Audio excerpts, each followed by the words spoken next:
stewardess describing how on, I think it was New Year's Eve, one year he had a fever, he was sick, and he was meditating with a fever, and he had a waking hallucination of like an 8-foot tall mantis, like a praying mantis, standing at the foot of his bed.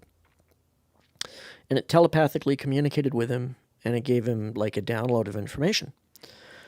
And so he was describing this, and I was like, what the hell would that, like a giant mantis alien, what might that look like? And I Googled it, and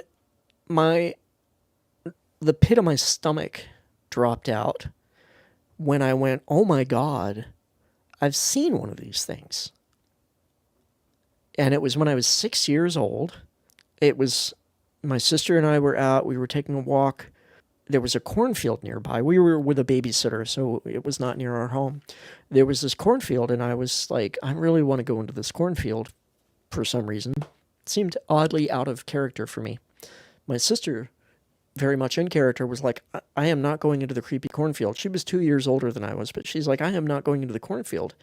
And so I went in by myself. I walked down a little ways, and then I cut over a few rows, and I found myself about 3 feet away from what for most of my life I thought of as a giant grasshopper. It was a little taller than I was. It was kind of mottled brown.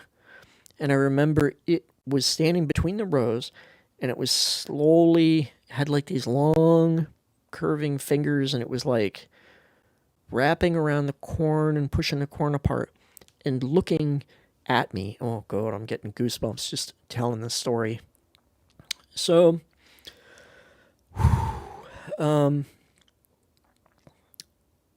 I ran out of the corn screaming in abject terror and found my sister, and she was crying and telling me that she had been looking for me and couldn't find me. Looking for me, she didn't go into the corn. I don't know what that meant. Calling for me, I guess. And we ran back to the babysitter, and I was like, just in tears, hyperventilating, could barely talk. And she was like, what on earth is going on? And all I could tell her was a giant grasshopper was looking right at me, over and over again. And, she was like, probably thinking, kids are weird, whatever. She tried to calm me down, and then that was kind of the end of it. But I never forgot it. But it was always just kind of filed away as, I don't know what that was.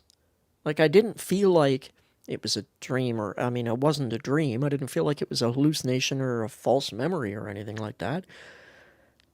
But I had nothing to do with the idea, so I was just like, I don't know what that was.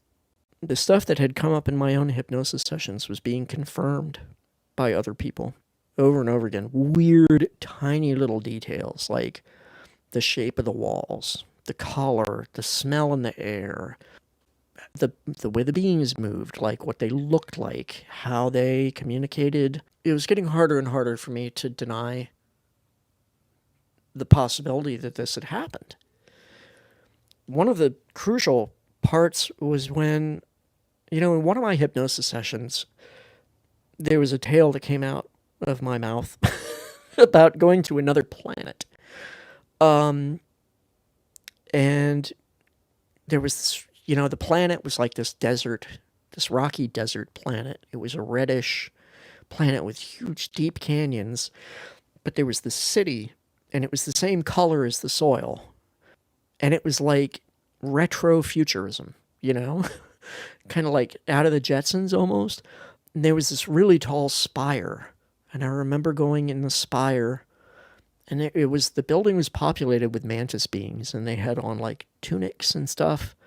But I was being taken to a classroom that was filled with other human children, and we were being taught by mantis beings. Now, one of the weird things about this, there was a memory, like it's all weird, I know.